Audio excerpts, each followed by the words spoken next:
Bonjour à tous. Je me réjouis de vous retrouver dans le podcast La Voix de la Vente. Ce podcast qui va vous donner envie de mieux vendre en moins de 5 minutes. Aujourd'hui, je vous emmène assister à ce qu'aurait dû être un closing.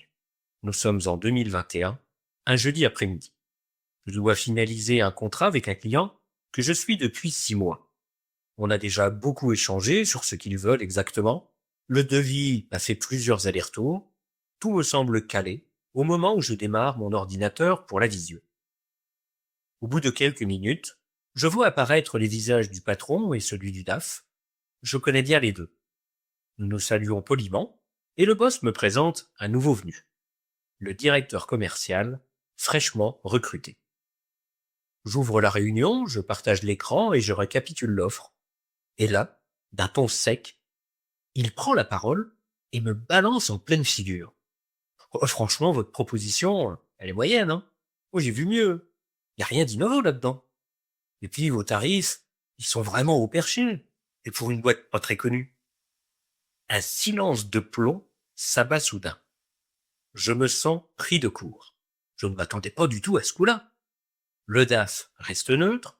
Le patron ne bronche pas. Il regarde son téléphone. Et moi, je sens le rouge monter le long de mon visage, et voilà que le petit vélo se met en marche dans ma tête. Mais enfin, il se prend pour qui celui-là? Il connaît rien au dossier et il la ramène? Après toute la danse du ventre que je leur fais depuis 6 mois, il va pas venir me casser la baraque au dernier moment, hein. Et là, je lui renvoie la balle. Écoutez, toutes ces discussions, on les a déjà eues. On s'est mis d'accord. Si vous êtes venu uniquement pour comparer les prix et challenger sans connaître l'historique, le partenariat est mal barré, hein. Il me fixe, je soutiens son regard, on se trouve à 2 doigts de se lancer dans un duel en mode western. Avant que ça n'éclate en joute verbale stérile, le patron prend les devants, il siffle la fin du match, qui a à peine commencé. Bon ok, on va arrêter là, on vous rappellera. On se salue du bout des lèvres, et tout le monde disparaît de l'écran. Fin de la réunion, rideau. Je reste assis à mon bureau, et je me rejoue le film. Qu'est-ce qui s'est passé? D'abord, je me dis que j'ai eu raison. J'ai défendu mon offre, je me suis fait respecter. Puis, au fur et à mesure qu'avance la journée, je me rends compte que j'ai dérapé.